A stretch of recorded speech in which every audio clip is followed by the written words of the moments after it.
Hello, everybody.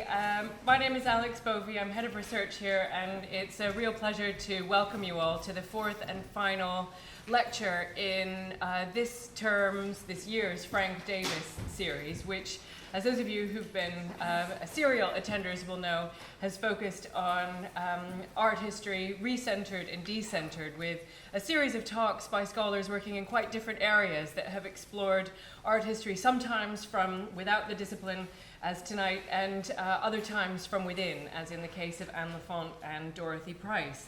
And tonight, I'm really delighted to be here to welcome Professor Courtauld Thrush, who's come all the way from Vancouver. He's still slightly jet-lagged, and I'm sure he could tell you all about the films that he watched on the plane, so recent is his arrival. At the University of British Columbia, Courtauld specializes primarily in Indigenous and settler colonial histories. He teaches on topics ranging from global Indigenous history to a survey course on North American Indigenous history to a course exploring the first contacts in the Pacific. And he just told me over a cup of tea that he's also just completed teaching a course for the first time on the history of death. So he is across a lot of areas that touch many, I think, of the most profound subjects current in the humanities. At UBC, he's also affiliated, as his slide here tells us, with UBC's Institute for Critical Indigenous Studies, an interdisciplinary venture. After his first book, Native Seattle Histories from the Crossing Over Place, published in 2007 and now in its second edition, Courtauld turned to the history of the mighty city that we're currently in with a book published by Yale in 2016, Indigenous London, Native Travelers at the Heart of Empire. Using an immense variety of strategies, including multi-layered, very scholarly historical narrative, poetic excurses, suggested walking tours of the city, and scholarly appendices of various kinds, Courtauld narrates the history of this city through the Indigenous people who came here willingly or otherwise from across the globe, including Canada, beginning during the reign of Henry VII and ending up in the more recent past. So I'm really thrilled that Courtauld is rounding out this series, Art History, Decentered, Recentered, and not just because I am a proud British Columbian, which I most certainly am. And Courtauld is as well now, has the Canadian passport to prove it. He addresses in his book very directly the themes that have underpinned this series. He presents London as at once a center of empire, and yet an experience I think that will be familiar to many of us who aren't native to this country. He presents London as a city that is at once center but also peripheral, distant, remote, a tension that he navigates very brilliantly in his book. And moreover, his study is alive to an incredible variety of forms of evidence, from historical records to literary ones, and to material evidence of various kinds, including the kind of things that you might expect, prints, paintings, and so forth, but also the fabric of the city itself. And so his enterprise represents, for me, a history that is profitably entangled with the history of art. And I am therefore very delighted that he is here to finish the series with his lecture, Rethinking Image and Narrative at the Heart of Empire, Notes from Indigenous London. And I hope you'll join me in welcoming him to the podium.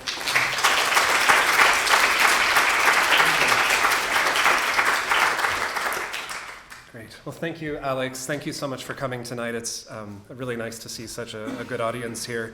I'd like to start in a way that is quite typical in my field, particularly as a non-Indigenous scholar myself. Just going to turn on your light, sorry. Carry on. Oh, okay, great. And that is to acknowledge the Musqueam First Nation, on whose traditional, ancestral, and unceded territory I live and work. In what's currently called Vancouver, Canada. And then I also want to acknowledge the many travelers, some of whom I'll be talking about tonight, who have come to this city and then never returned. And the book is in fact dedicated to them, and so I want to have them on our mind as well as I'm speaking tonight. But I want to start with a story, and that's a story that's represented by this portrait from 2007. It's a portrait of a man called Anthony Fernando.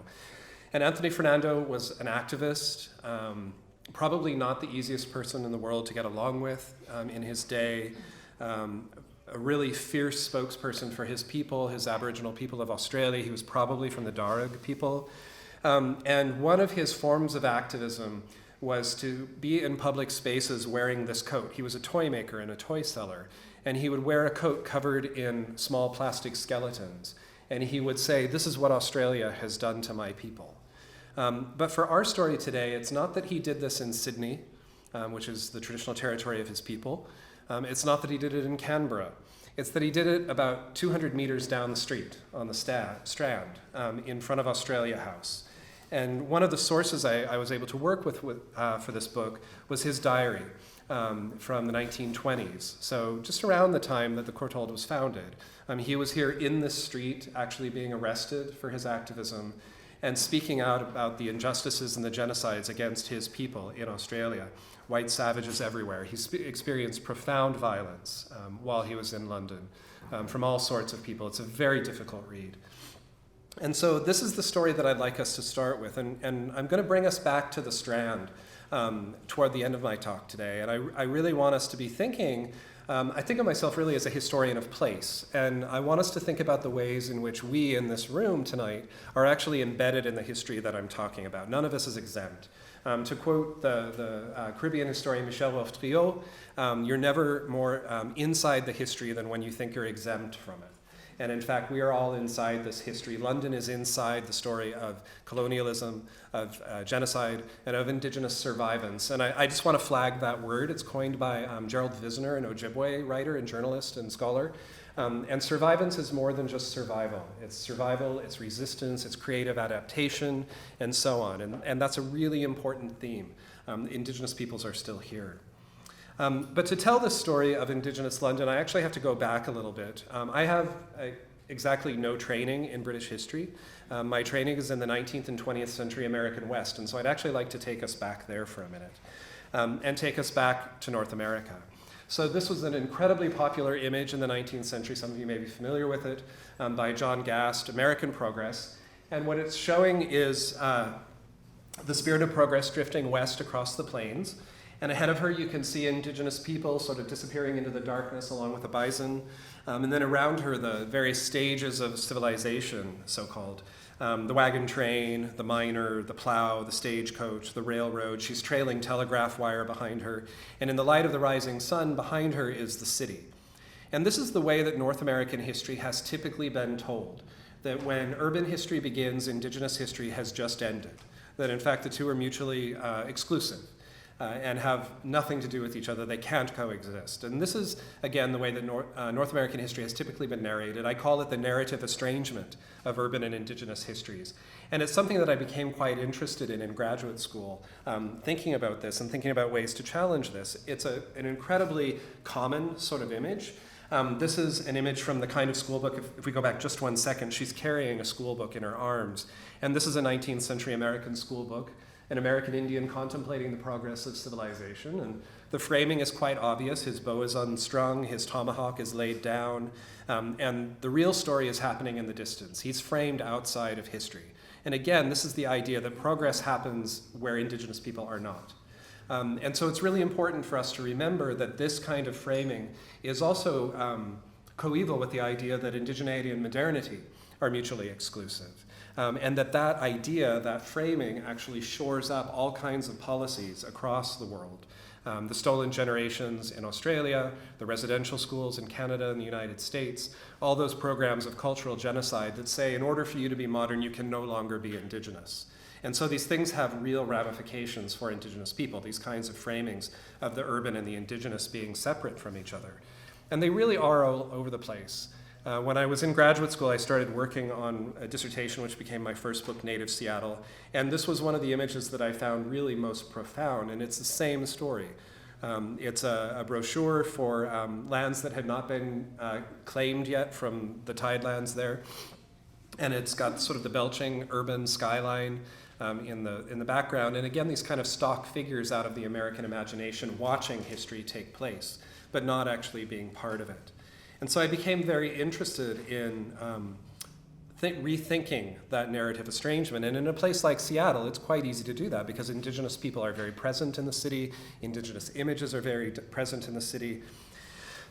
And so my first book, Native Seattle, ended up telling three kinds of history in the city. One was the history of local Indigenous people like the Duwamish people, Cheshiahad and Ibalitsa, who are on the upper left there, 1904, the people in whose territory the city grew up and who still exist today.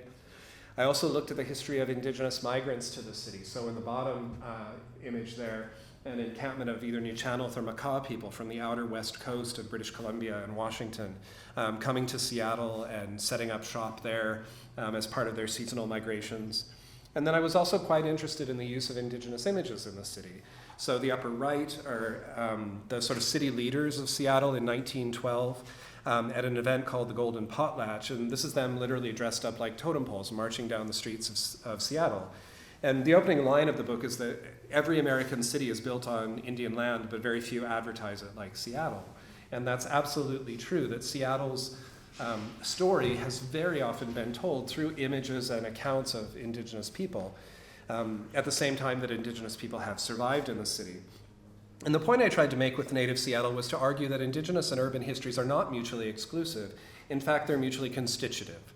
They actually create each other in conversation. Even in that antinomy, that idea of them being opposed to each other, they're in relationship to each other. So that was my first venture into some of this work, and I was able to work really quite closely with a couple of tribes in the Seattle area to work with their oral traditions around places in the city, a very place-based history. And around when the book came out, I was at the time married to a Londoner, and I had come here many times and always kind of regretted that I wasn't a British historian because the texture of this city is so rich. And I just really wanted an excuse to write about this city, but I wasn't trained for it. And Simon jokingly said to me, well, why don't you just write a book like Native Seattle, but make it about London? And why don't you just try that? And come on in. And I kind of laughed it off at first. I thought that's kind of an outrageous idea, but then I started thinking about it. And I started thinking, what would it look like to indigenize this space?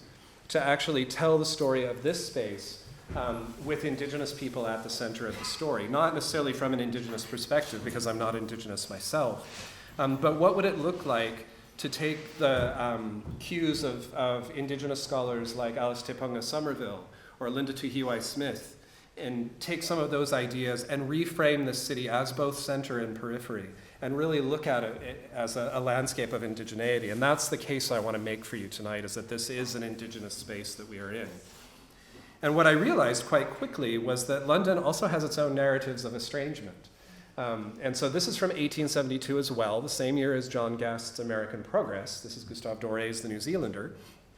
And in it, a putatively Maori person has come to London, but by the time he has arrived in London, the city is in ruins.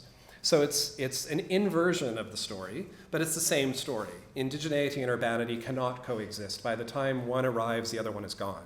And so I thought that was a really compelling example of this kind of narrative. It's a complete lie. Maori people had been coming to London since 1806. And so this is a complete fabrication and a fantasy. But it's the kind of story that I really wanted to challenge, get inside of, and mess with. So what I've done is I've written a history of London, framed through the experiences of Indigenous people who traveled here willingly or otherwise from territories that became Canada, the US, New Zealand, and Australia. I had to set some boundaries around it. There are certainly other peoples I could have talked about. And it's a deep history, and so I wanted to take you right back to the very beginning of that history. So sometime between September 1501 and 1502, and so for the modernists in the room, I'll translate this for you. This year also were brought unto the king 3 men taken in the Newfound Island that before I spoke of in William Purchas's time being mayor. These were clothed in beast skins and ate raw flesh and spoke such speech that no man could understand them, and in their demeanor like to brute beasts, whom the king kept a time after. Of the which upon 2 years past after I saw 2 of them apparelled after Englishmen in Westminster Palace, which at that time I could not discern from Englishmen till I was learned what men they were. But as for speech, I heard none of them utter one word. This is the first presence of Indigenous North Americans in London. It's 10 years after Columbus, to just frame things. It's 80 years before the first real attempts on the part of the English to set up colonies in North America. These people were probably Inuit. We don't know for sure. The reference to raw flesh suggests that they were Inuit. We don't know how they got here. We don't know what happened to them. It's possible that one of them died because we have 3 and then we have 2. We know they were guests, so to speak, of Henry VII. But beyond that, it's totally unclear what happened to them. It's just a fragment. And so for a time, I thought actually one of the chapters of the book would be just this fragment in the middle of a blank page to kind of perform that fragmentariness for the reader. But this is where the story starts. And so we're talking about a history, really, of indigeneity in London that covers 1/4 of London's 2,000-year history. So it's actually a really significantly deep history. And so so this is where the book starts. And one of the primary sort of framings, I guess, of the book is the notion of entanglement. And I wanted to give you a very concrete example of what I mean by entanglement. So in Arctic studies, this is a fairly well-known image by a man whose English name was John Sackhouse. I'm not sure what his Inuit name was. But this is his 1819 portrayal of the first contact between his people and the British. And it's routinely used to describe Arctic history, Inuit history, and particularly portrayed as an image of the Arctic. But it wasn't produced in the Arctic. It was actually produced here at Greenland Dock on the Thames in East London, where John Sackhouse lived aboard a ship. He gave kayak demonstrations before thousands of people, and in fact died there. And so is this image, is it an image of the Arctic or is it an image of London? The answer is yes, it's both. It's an entangled object. And that idea of entanglement really runs through the book. And I have the book sort of organized around 6 domains of entanglement, I call them. And so they're knowledge, disorder, reason, ritual, discipline, and memory. And I can answer questions about maybe some of those later if you're interested. But what I was really interested in doing was trying to think about the city as an indigenous space, and really to think too about the ways in which London had to learn to be a colonial space, that doesn't just happen. And so if we look at London in the late 16th century, it's a city in crisis. Urban development is out of control. Urban population growth is out of control. One of the proposals that's offered as a way to deal with that urban crisis is colonization. Get the poor out of the city, get them to Virginia, get them to the Carolinas, wherever. And so what I tried to do in that late 16th and early 17th century part of the story was really focus on indigenous travelers to the city, many of whom were captives in this early period, and to think about the ways in which indigenous presence actually informed the colonial process that was based out of London. The most famous example of those early travelers is a woman who was known as Pocahontas, also Matuaka or Rebecca Rolfe. This was the only portrait made of her in her lifetime. She died in Gravesend. She's buried there. And during her time in London, she was an enormous celebrity, as many of these people were. These early travelers, they show up in Ben Jonson, as she does, they show up in Shakespeare, and so on. And so what I was interested in was not just the cultural images of these people, but also the ways in which their physical presence in the city informed the process that we've come to know as colonialism. And so what I did was I tracked men, women, and children from the eastern coast of North America. I tracked them into the city and I looked at who did they stay with, which homes did they stay in, and they always were staying in the homes of people from the Virginia Company, the Newfoundland Company, funders of these organizations, and so on. And the argument that I make here is that, in fact, colonialism was imaginable because of these indigenous presences in the city. They didn't necessarily follow colonialism, they were concomitant with it. Their presence actually informed that larger process that we would eventually come to call empire. And so it's another example of kind of the entanglement of the city. But what I'd like to do tonight really is walk through some of the visual record of these travelers, so documents like this one, and do some kind of Indigenous studies readings of some of those and think about some of the ways that they can be reframed to think about an Indigenous history in London. And then I want to bring it back again to this space that we're in, to the Strand, and really bring it back to where we are. So the story of captivity is really important. I'll come back to that a bit later, but the larger story in the 17th and 18th century of Indigenous travelers to the city is the story of diplomacy. And it's the story of primarily men, but men like this, Tejonio Garawa, a Mohawk man from the Haudenosaunee, or the Iroquois Confederacy. So probably the most powerful geopolitical force in North America in the early 18th century, more powerful than the British or the French, playing the two off each other. And he came with 3 colleagues to London in 1710 to cement political, military, religious, and economic alliances with the crown, with Queen Anne. The speech that he and his colleagues gave was printed in English, made into handbills and spread all around the city. They were known as the Four Kings. A tavern renamed itself the Four Kings. And they were very much celebrities in their day, as Pocahontas had been as well.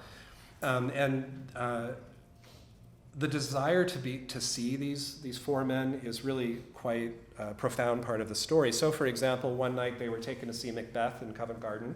And I've always thought about, if you wanted to highlight your supposedly superior culture, the last thing you would show to foreigners is Macbeth. That strikes me as a really odd thing to show people given the storyline. And they were taken to see Macbeth, and there was actually a near riot in the theater because the audience was not there to see Macbeth. The audience was there to see Tijoni Ogarewa and his 3 colleagues. So there was a bit of a near riot, and eventually chairs were put on the stage so the audience could watch them watching Macbeth. So it's kind of an ecology of looking, is something I've come to call it. This idea of everyone's watching everybody. We don't know what they thought of Macbeth. There are no records in their own voice. But it is possible to recover from this painting, which sort of portrays them in this kind of generalized, kind of almost Turkish outfit and so on. It's possible to recover and presence indigeneity from this portrait, even though this portrait is largely about the European imagination. And we can see that in 2 particular ways. One is the wolf behind him. So Tijoni Ogarewa was from the Wolf clan. And in fact, all 4 portraits of these 4 men each has a different clan totem in them. 2 wolves, a bear, and a turtle. And so this speaks to deep, ancient systems of governance within the Haudenosaunee, the Iroquois Confederacy, represented in this painting. And then there's the wampum, the belt, the woven belt that he's holding as well. This is a sign of sovereignty. It's a sign of diplomacy. It's a document that commemorates the encounter between the crown and the Haudenosaunee. It also represents women's labor. And beyond women's labor, his whole presence there is possible because of the clan mothers of the Haudenosaunee. So in fact, there's a whole backstory behind this image that has everything to do with women's power, with indigenous sovereignty, and so on. At the same time, it is also kind of an English fantasy. And so the idea of indigenous visitors coming to London, having their own subjectivities and their own identities and so on, it was important in this book to really keep that in balance with the British subjectivities as well. And in fact, these travelers were often mirrors for British society. British people, Londoners, would look at these travelers and then talk about themselves. And a really good example of this comes from this visit. So 2 years after the 4 kings had returned home to what's now Upper New York State, there was an outbreak of gang violence in Covent Garden. And the gang that was the most feared, that had plays written about it, called themselves the Mohawks. And this really tells us a lot about British ideas about savagery, about the idea of the noble savage, freedom. The refrain of the song that the Mohawks sang was, "We shall riot and be free." This kind of, this idea that indigenous peoples don't really have laws. They can kind of do whatever they want. And it tells us not very much about the Haudenosaunee or Tijoni Ogarewa. It tells us everything about the British and about Covent Garden. And in fact, what I tried to do in the book was take kind of iconic images of London and reframe them through this kind of indigenous-centered lens. And I had a really good time working with William Hogarth's work. Such a great documenter of the life of the city. And so this is one of his more well-known pieces, The Times from 1762. It's a commentary on the 7 Years' War. You can see the world in flames above the Prime Minister's office. And some people are trying to put the flames out, other people are using bellows on them. Meanwhile, in the foreground, the urban poor are dying in the streets. And then on the upper left, or so the middle left there's a banner. It's a little hard to see here. I should have blown it up for you. And it's an indigenous man, and it says, "Alive from America." And this is actually a reference not just to some sort of generalized Indian, but it's actually a reference to these 3 men. 3 Cherokee men who had come to London in 1762. Again, they were huge celebrities. They went to pleasure gardens, they went to the armories, they went to the Tower of London, they went to St. James Palace. And they became kind of, again, a way for Londoners to talk about themselves. So again, this idea of entanglement. And there were three kinds of stories that particularly got layered onto these three men. One was stories about gender. These men were routinely described as being more attractive than British men, at least to British women. Lots of commentary about British women and their sort of bodiness and how that's being triggered by the indigenous bodies that are present in the city. Lots of stories about class conflict as well got layered onto this visit. When they're out in the city, there's a lot of anxiety about them encountering the so-called savages of Britain, the lower classes. So a lot of narratives about class conflict get layered onto these delegations. And then also lots of stories about alcohol and alcoholism. But interestingly enough, not really about indigenous alcoholism, but in fact the alcoholism of the guy on the left, who was their translator, the kind of zombie figure there, who dies during the voyage of alcoholism and almost scuppers the political work that's being done because suddenly translation is difficult. And so what I tried to do in the book was then think about what's happening for indigenous women, what's happening with lower class non-indigenous settlers in Cherokee territories, what's happening with the introduction of rum, which is destabilizing politics in Cherokee territories, and think about how things like the gin craze in London, which is at its peak in this time, is also related to, again, the destabilization of alcohol in Cherokee territories, and how these transatlantic spaces are actually entangled with each other in really quite profound ways. And so the entanglement of disorder, I think, is a really important part of the story of Indigenous London as well as Indigenous territories in the homelands. Moving into the 19th century, I became quite interested in questions of ritual and the intersections between Indigenous ritual practice and urban ritual practice in the city. So, for example, in 1823, I didn't bring a picture up for this, the King and Queen of Hawaii were here in London and died of measles while they were here. And they were at the highest echelons of English society, of London, sort of social networks and so on. And their death was quite a blow to high society in London. And they were laid in state at St. Martin in the Fields, in the crypt there, with their ahu'ula, which are these feathered cloaks that go to the ground, over the coffins, kahili, which are tall feathered poles standing around the coffins, rose petals on the floor, guards to prevent people from stealing the bodies for dissection. And their embalming practices were actually a mix of Hawaiian and British embalming practices. So again, a set of entangled rituals that are neither Indigenous nor London, but both. But there's a long history of Hawaiian royals coming to London, and one of the things that happens with them is that we start to really get their own voices. By the 18th century, you start to hear first-person Indigenous voices, and by the 19th century, they're quite common as people are publishing their own work, keeping diaries, and so on. And so working with the diaries of these two men, these two brothers, Lot Kapuaiwa and Alexander Liholiho, who became rulers of Hawaii, they traveled here in 1850, and they were really cosmopolitans. And this is something that I tried to really bring out in the book, was the idea of an indigenous cosmopolitanism in the city that has quite a long history. That these were men and occasionally women who took in the city as anyone does. They were taken to see all the sights. They were taken to, again, the Tower and St. Paul's and all these other places.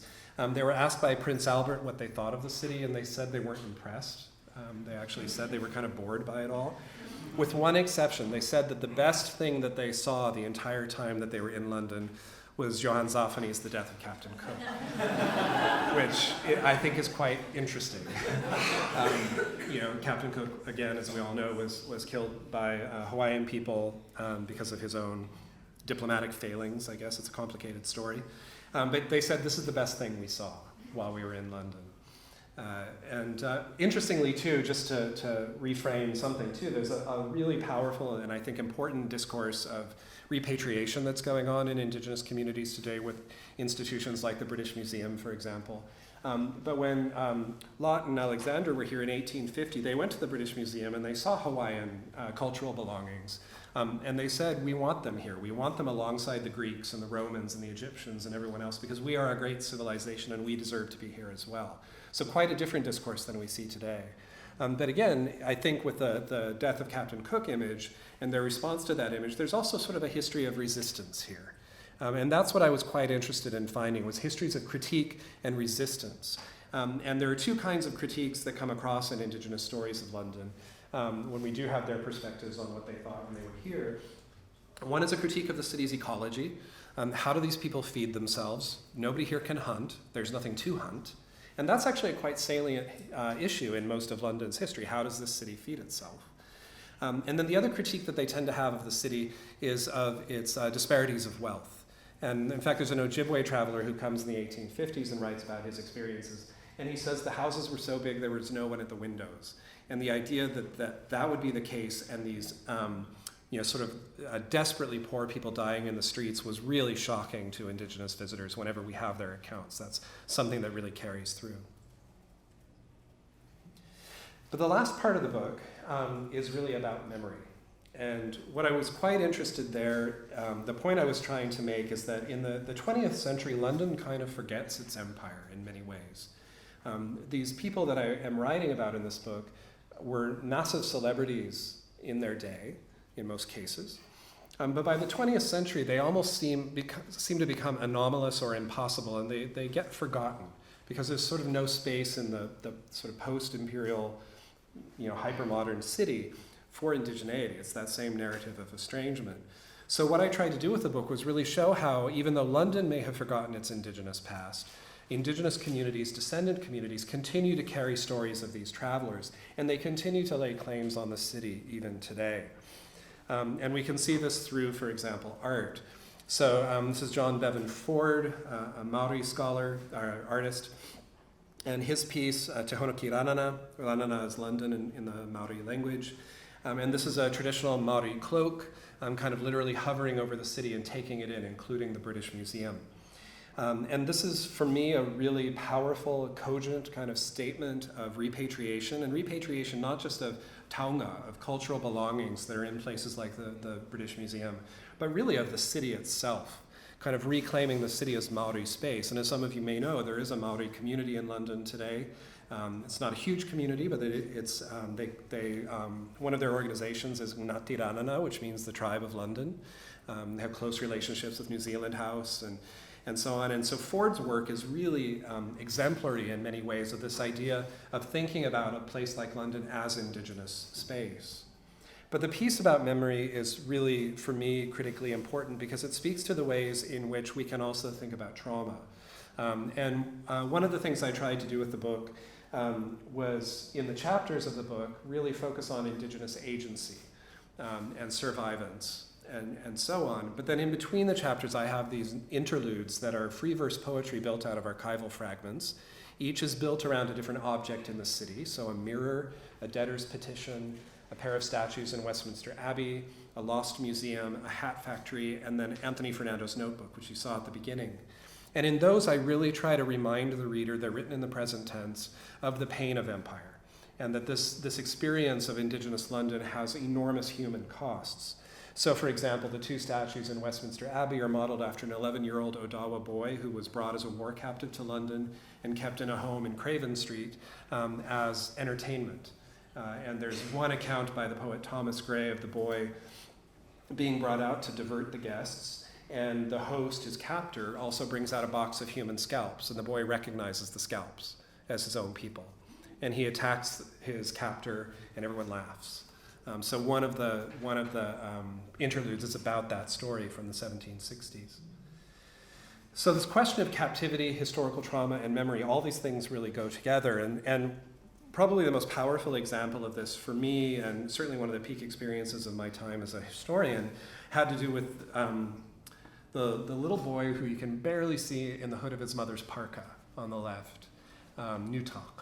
So Arnok and Nutak just mean woman and baby in Inuktitut, the Inuit language. They were captured by a man called Martin Frobisher, who was exploring what's now the Canadian Arctic in the 1570s, and he captured them and an unrelated man to bring them back to London as kind of collateral for his next voyage. Arnok and the man died almost immediately upon arrival in Bristol. Nutak was rushed to London, where he was put on display in a tavern called the Three Swans near the Tower. And before the Queen could come and see him, he died, and he was buried at St. Olave Hart Street near the Tower. And that's 1577, and that's kind of the end of his story, or so it seemed. So in 2013, I was here at a conference, and I met the man on the right, Peter Morin, a colleague and performance artist.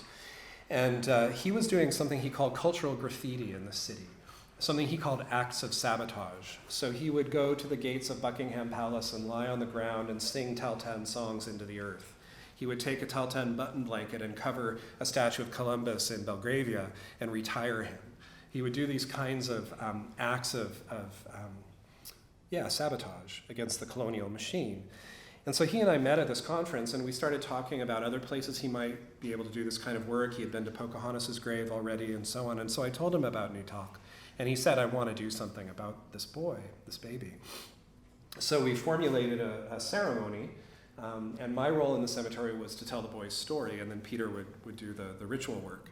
And so the day before, he went to the verger of St. Olaf's, Hart Street, and told him that he wanted to do this work. And the verger said to him, you will not drum, you will not sing, you will not do that thing with the smoke that you people do.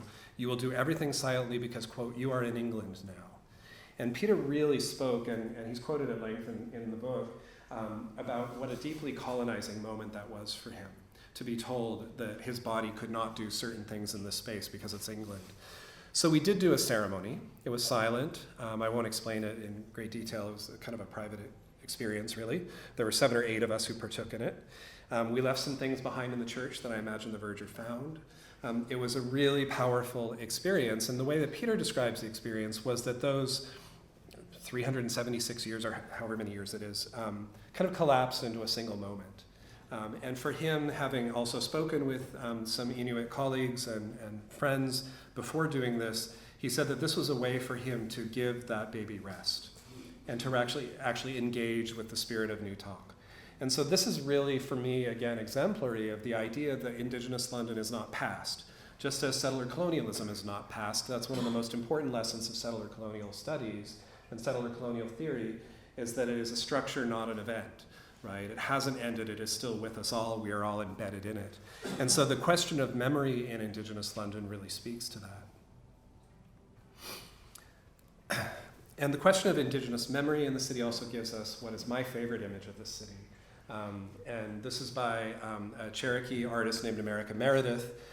So you saw the 3 men from 1762, who also are referenced in William Hogarth's work. So in 2012, 250 years later, the Cherokee Nation sent a delegation to London to kind of trace their footsteps and follow in their steps and kind of explore ongoing questions of sovereignty and relationships with the crown and so on.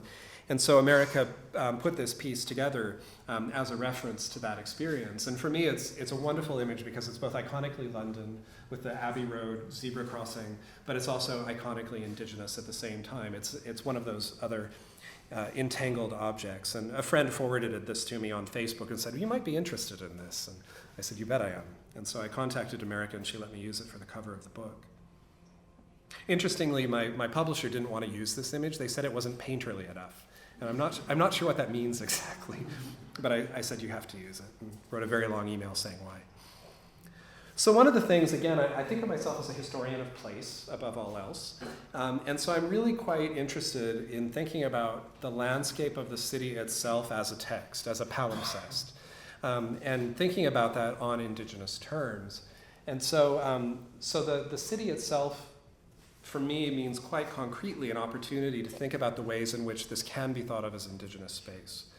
So when I was in London starting this project in 2009, I was in Oxford Street doing some shopping, and I noticed this building, this hat factory on the left, that has beaver gargoyles on the top of it. And beavers are a fairly unusual gargoyle in Britain. You don't see that very often. And I started looking into the history of this building, and in the late 19th century, this was one of the premier places in London to buy beaver top hats. And so I started thinking about the economy of that. And I started thinking about, okay, take the hat apart, reassemble the pelt, put the pelt back on a ship, send it across the Atlantic up the St. Lawrence into Ojibwe or Cree or Dene or Métis territory. This building is actually an extension of those territories. If it weren't for Indigenous knowledge and labor, the capital that made this building possible would not have existed. So we can actually think of Oxford Street, 105 and 107 Oxford Street, as Ojibwe, Dene, Cree, Métis territory. It's at the periphery of that territory. It's not the center of anything. And the building on the right in Bishopsgate with the beaver weather vane on top is built on the site of Hudson's Bay Company office. The same story. So I wanted to think about these places as really quite literally built by Indigenous labor and knowledge, and the city as sort of a metaphor for the city writ large. And so the book includes 3 self-guided walking tours where you can actually walk from Covent Garden to Westminster, from Westminster to Greenwich on a Thames ferry, from Blackfriars to Old Street, and you can sort of say that building has Hawaiian history, that building has Mohawk history, that building has Maori history, and so on. And so in the spirit of that, I want to bring it back to the Strand. So in the late 16th century, England was a bit of a latecomer to colonialism, compared certainly to the Spanish.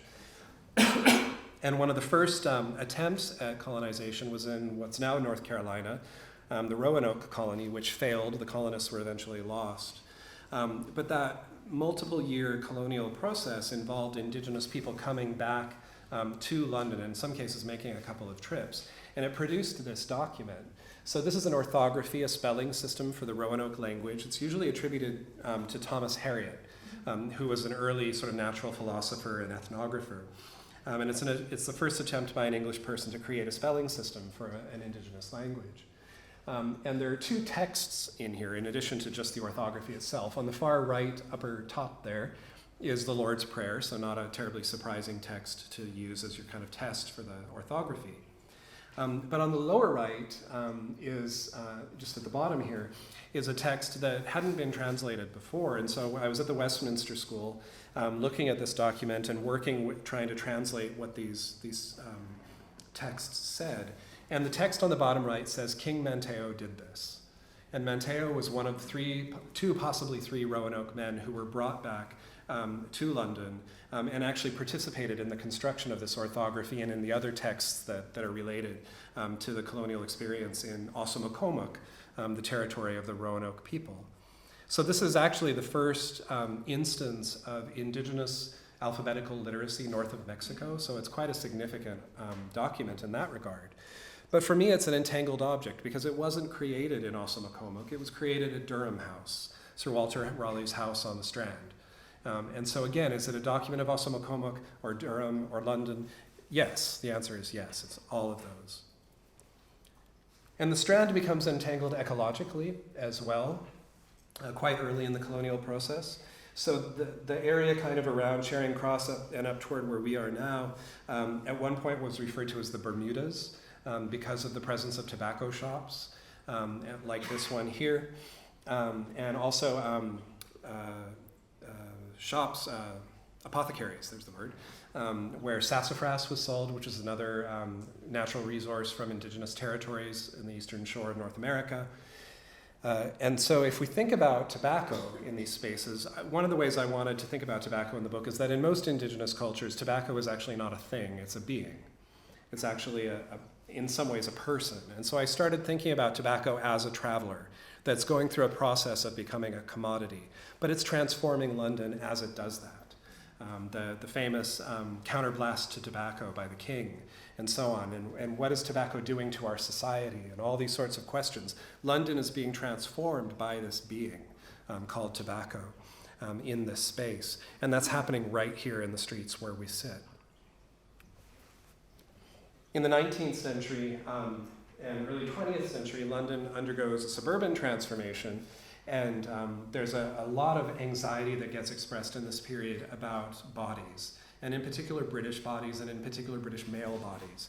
What does it mean that we are now turning into a society of suburban clerks and administrators of empire and office workers and so on who take omnibuses to work and so on and are becoming soft? A lot of imperial anxiety about the softness of British male bodies. And one of the answers to that is sport. I never thought in a million years I'd write about sport.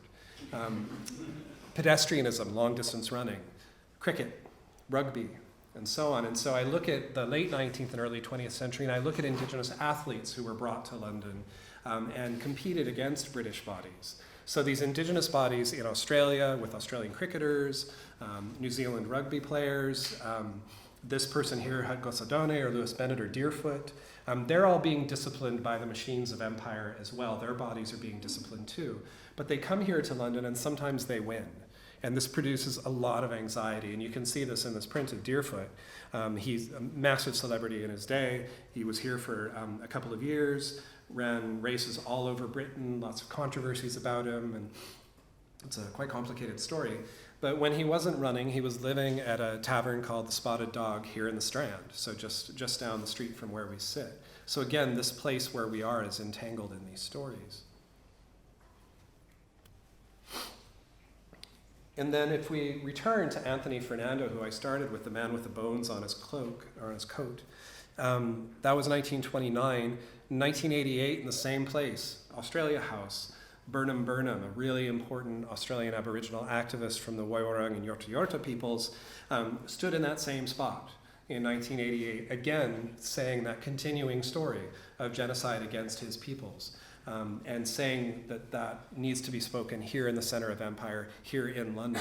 And so there is really, I argue, an unbroken history of Indigenous travel to London and of Indigenous memories to London, and the idea of London really as in some ways, a settler colonial space, in the sense that Indigenous bodies and minds are bringing the questions of settler colonialism to the center of empire and forcing the crown, the public, and others to really come to terms with the costs of empire for their peoples.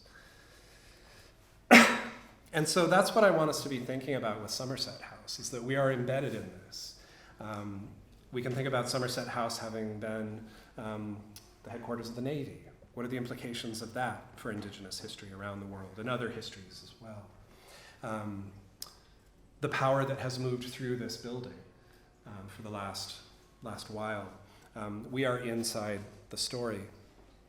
It's a story that's still emerging, though, and it's again one that I think my experience has been speaking in Britain. It's an experience of British audiences not necessarily knowing this history, unsurprisingly, but also in many cases I'm told this story seems impossible. It never would have occurred to me that this history could have existed.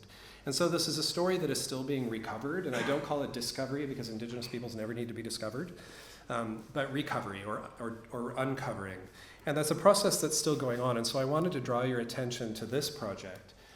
It's called Beyond the Spectacle. This is his name just escaped me, the artist's name. He's a Muskogee artist. This is Clyde the Big Red Indian. And it's a project called Beyond the Spectacle. It's an AHRC-funded project that I'm co-investigator on. It's based out of the University of Kent and the University of East Anglia, David Stirrup and Jackie Fear-Siegel. And it's kind of taking the ideas of Indigenous London, but expanding it to the rest of Britain. And so we're looking at Wild West show performers traveling Britain. We're looking at soldiers in World War I and World War II who are coming to Britain and sometimes starting families and trying to recapture all of these stories and resurface them. And so I really encourage you to explore the website. We've got lots of blog entries. We're starting to do interviews. We have an Indigenous advisory board. We were just meeting today, in fact, at the British Library, who are advising us on how to do this in a way that's appropriate and sensitive. And it's been a really illuminating story. There are stories of Indigenous history all over Britain. People are kind of literally coming out of the woodwork and telling us, oh yeah, my grandfather was a Lakota Wild West show performer. Do you want to hear about him? Well, yes, we do. So it's been a real powerful story of recovery for us that we're involved in. So have just a few minutes left. Is it okay if I take a couple of questions if people are interested in asking a few questions before we end?